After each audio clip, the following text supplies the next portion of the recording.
For many, one of the most troubling questions in the Bible is, why did God command the literal extermination of entire nations in the Old Testament? This is Reasonable Faith with Dr. William Lane Craig. I'm Kevin Harris, and today Dr. Craig will take this question head on. This issue is commonly referred to as the atrocities of the Old Testament, and skeptics often use it as an indictment against the morality of the God of the Bible. Today, straightforward answers from Dr. William Lane Craig. And I want to remind you that there are many resources just like this podcast available at reasonablefaith.org. Transcripts and recordings of Dr. Craig's debates on college campuses around the world, articles, questions and answers, a discussion forum, and much more. Available now at reasonablefaith.org.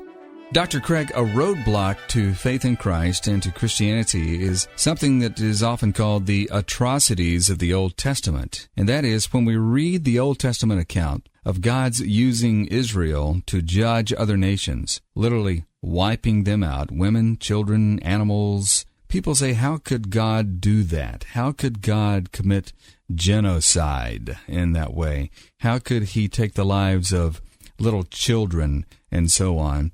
And we do find, in fact, these stories in the Old Testament. Have you run into that objection? Oh, yes. And it's one I think that any thoughtful Christian feels himself wholly apart from confronting skeptics. No thoughtful Christian can read these narratives and not find them disturbing, Kevin. I think this is one of the most difficult questions that a Bible-believing Christian faces. How could God command soldiers to go in and kill innocent women and children? Now, when we look at this, the first thing I guess we would try to determine is, what is the context of these events? So what are some contextual considerations? Well, I think, first of all, it's important to realize that this is a singular event in the Old Testament. This is not the normal way in which the God of the Old Testament operates. Contrary to what certain people might tell you, the God of the Old Testament is not some sort of moral monster who goes about commanding people to kill women and children. It's the very singularity of these narratives that makes them stand out. These killings tend to be associated with the conquest of the land of Canaan. It's when God calls Israel out of Egypt and now gives them the promised land.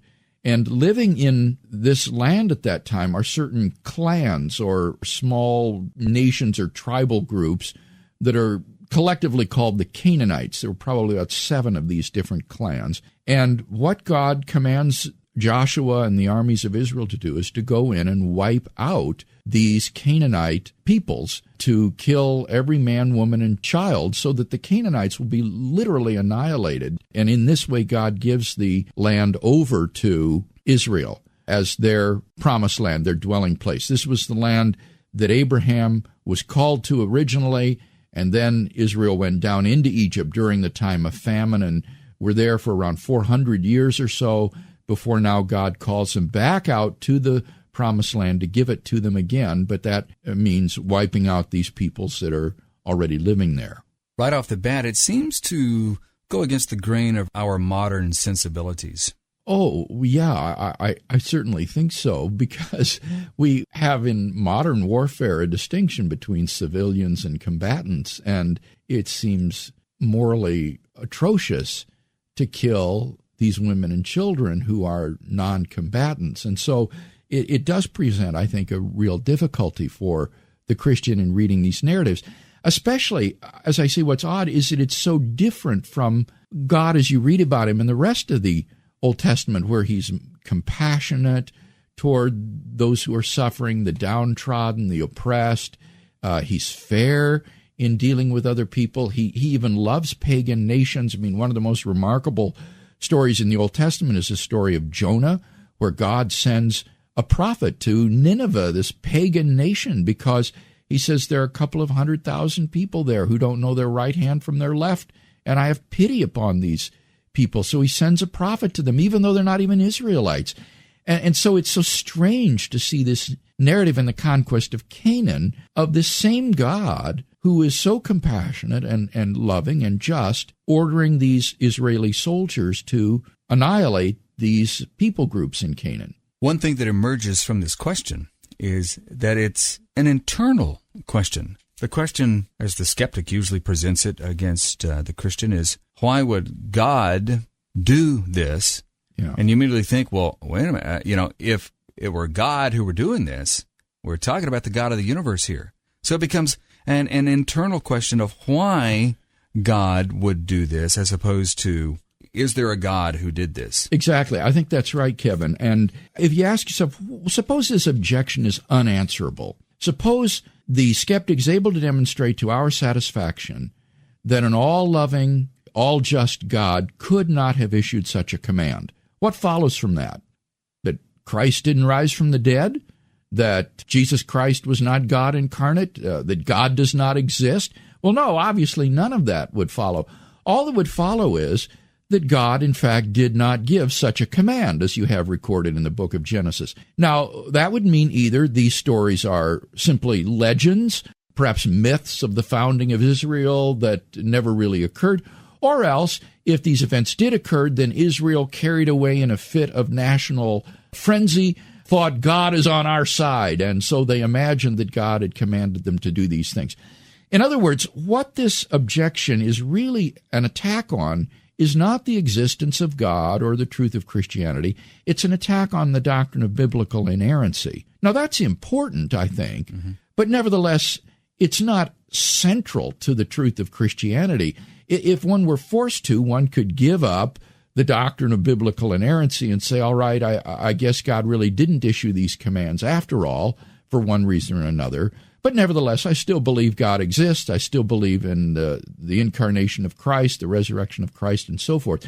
So it's not an objection to the existence of God or the resurrection of Jesus or anything like that. What it really is it's a type of criticism of biblical inerrancy. At most, it would harm the doctrine of inerrancy, but not Christianity itself. Right. That's the point that I'm trying to make, is that it's important to see what's at stake in this objection, lest we think the objection proves something that it doesn't. It has nothing to do with whether or not God exists, or whether or not he brought Israel out of Egypt, or whether Christ was born of a virgin or fed the 5,000 or any of those things. It's really an attack upon the accuracy of the Genesis account of the conquest of Canaan.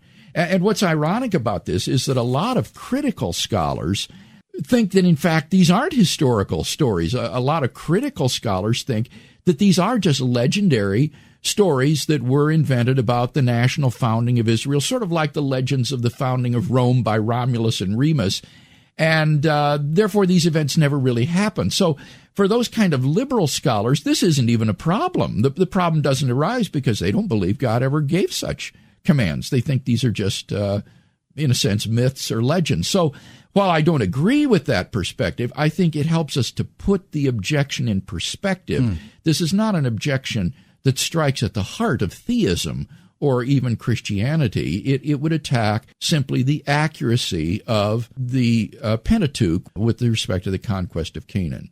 Now, in the event that one would want to go internally as well and say, God could have had good reasons for this judgment against these pagan nations, what are our options on that? Well, I think first we need to set the framework of a theory of ethics that will help us to understand these commands. And the framework for my ethical theory is what's called divine command morality. Now, what is that? Well, that is an ethical theory which says that our moral duties are constituted by God's commands. It is God's commandments to us that give us right and wrong, that determine what we should and should not do.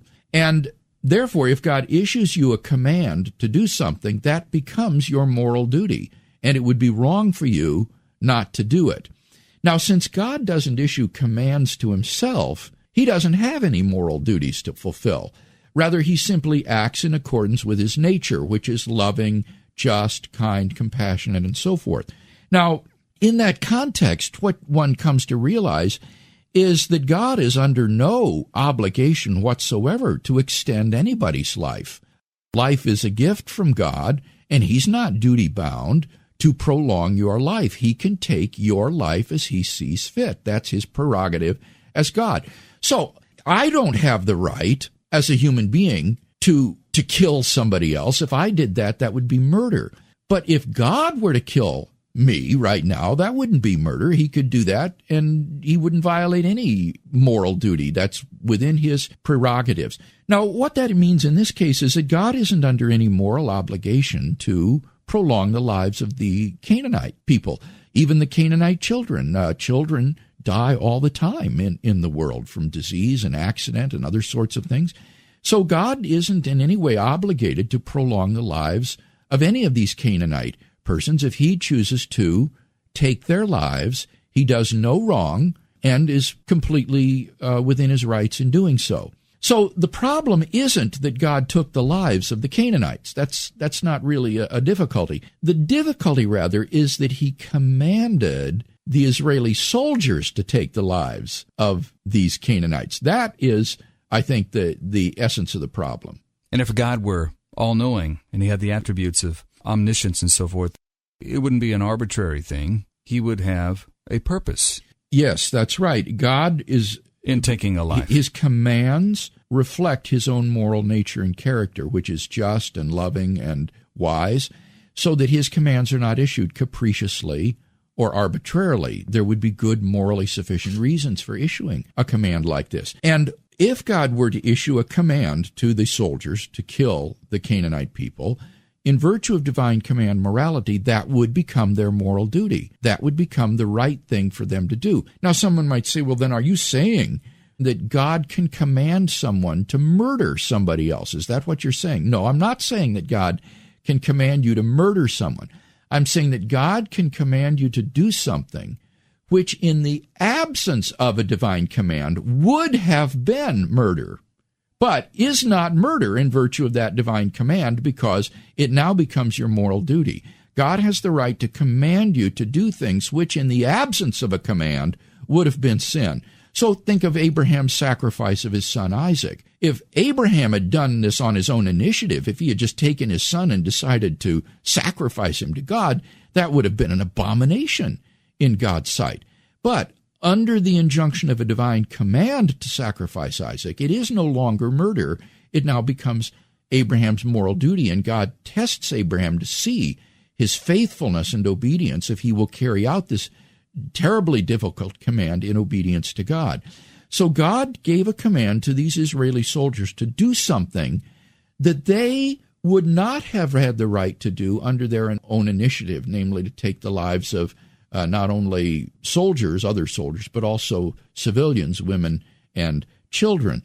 And moreover, I think we want to say that God had a morally sufficient reason for doing so. And we see this already in the book of Genesis. In the book of Genesis, when Abraham is confronted by God, and God is about to destroy Sodom and Gomorrah, you remember there's a story where Abraham bargains with God, and he says, what if there are 50 righteous people in the city? Will you destroy it in that case? Won't the judge of all the earth do right? He challenges God with respect to God doing the right thing. And what is God's response? He says, if there are 50 righteous people in the city, I will not destroy it. And then Abraham says, oh God, don't blame me. What if there are 40 people?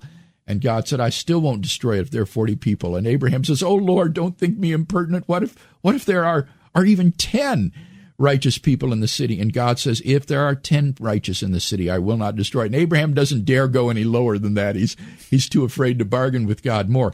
But this story sets the background for the destruction of the conquest of Canaan. It shows that God isn't going to destroy a nation or a people without just cause, that if there were righteous people there, he wouldn't do it. And when he predicts the bondage of Israel in Egypt, he says to Abraham that his descendants are going to go down into Egypt, and they're going to be there for 400 years because, God says, the iniquity of the Canaanites is not yet complete. In other words, they had not yet become so corrupted, so decadent, that they were ripe for judgment. And so God stays his judgment upon Canaan for another 400 years. He allows his own people, Israel, to languish in slavery in Egypt until the iniquity of the Canaanites becomes so intolerable, so irrevocable, that now they are ripe for judgment.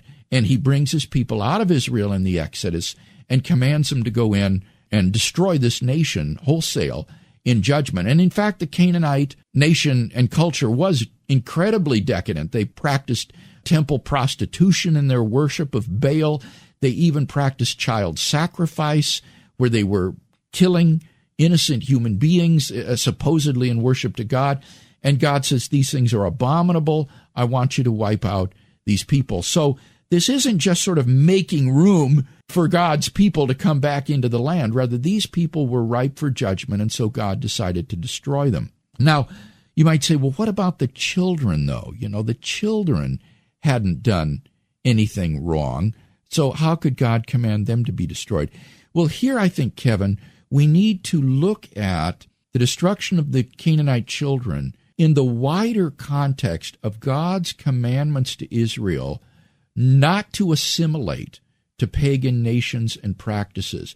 God gave Israel an incredibly complex law that distinguishes between clean and unclean. And some of these regulations are so bizarre to us as moderns, like don't wear cloth that's a mixture of linen and wool, or don't have milk and meat cooked in the same vessel. The point of these strange and arbitrary distinctions between clean and unclean seems to be to avoid mixing things together. These are parables, as it were. They are living illustrations, tangible illustrations of how you are not to assimilate to these pagan nations and peoples all around you.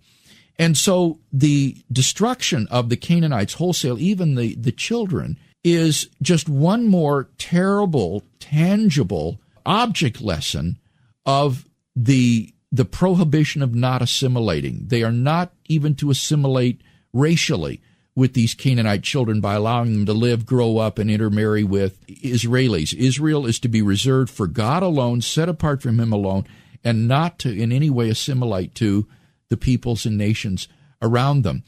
So God has them even take the lives of the children to prevent this. Now, notice that in doing so, God doesn't do anything wrong to those children. In fact, if you believe in the salvation of infants, as I do, the destruction of these children was in fact their salvation. It means that they went to heaven and went to be with God. So he certainly spared them the rigors of the horrors of paganism. Yeah. What if they'd grown up in that Canaanite culture and then ultimately go to hell? And so...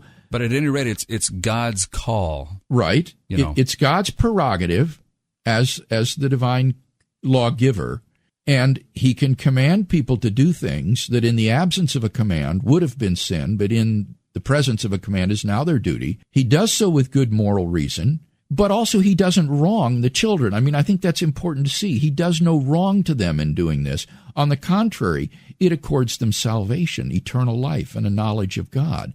So in killing the Canaanites, God doesn't do wrong by anybody concerned. He doesn't wrong the adults because they were corrupt and ripe for judgment. He doesn't wrong the children because they get eternal life.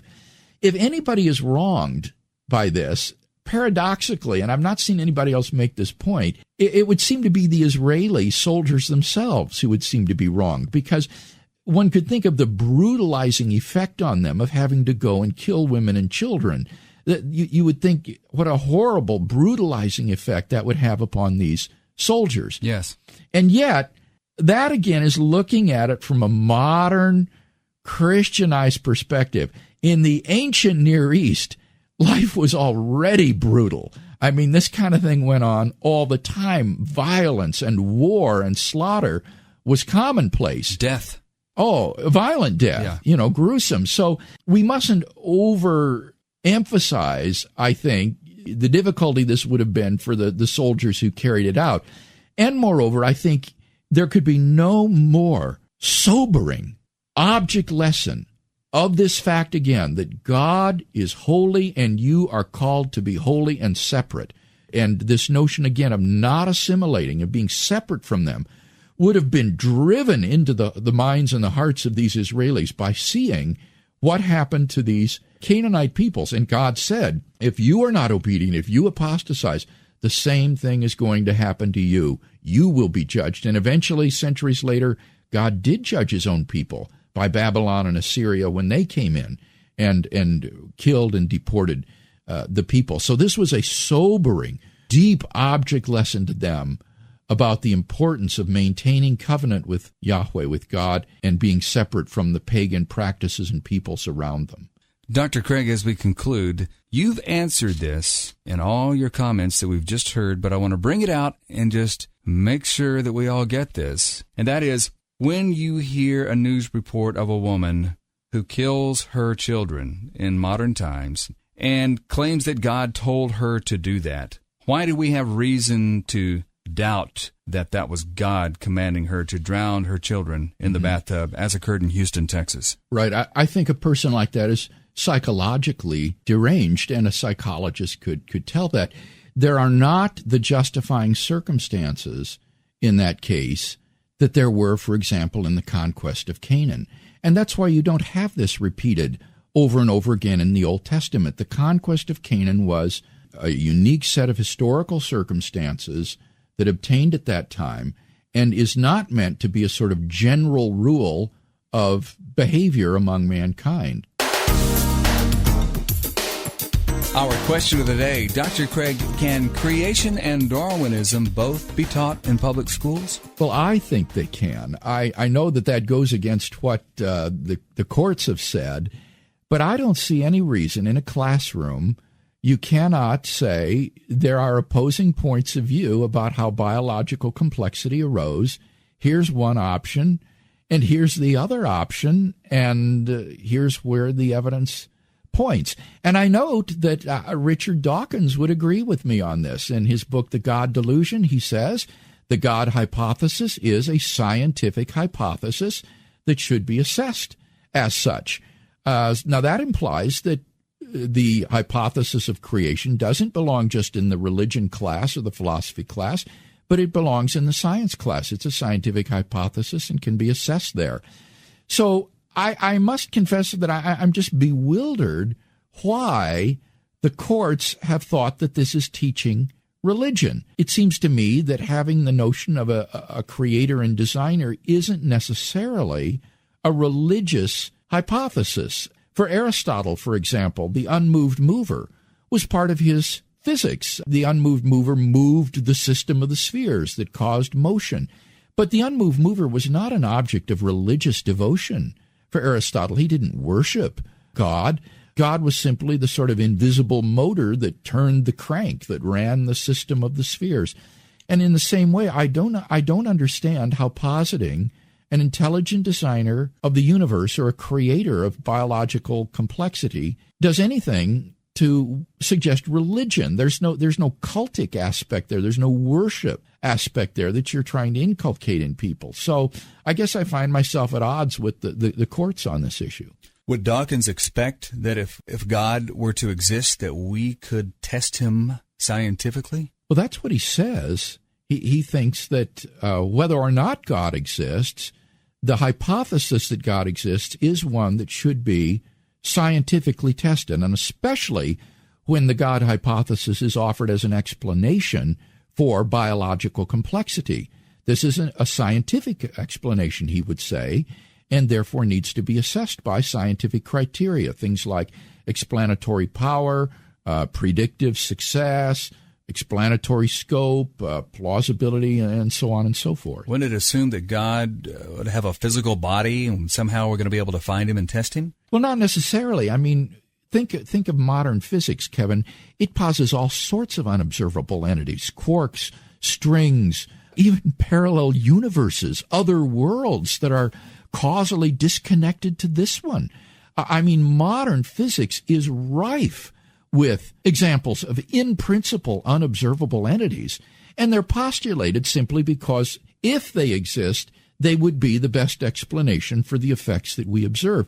So it's perplexing to me why you could not postulate a theoretical entity, namely an unembodied intelligence, as being the best explanation for the origin of biological complexity in the world. And that needn't be connected with the Bible or any kind of cultic worship of this being. So I think the courts have just demonstrated their lack of philosophical understanding in precluding these sorts of hypotheses from being offered in classrooms. For more resources like these from Dr. William Lane Craig, go to reasonablefaith.org. That's reasonablefaith.org. And thanks for listening to Reasonable Faith with William Lane Craig.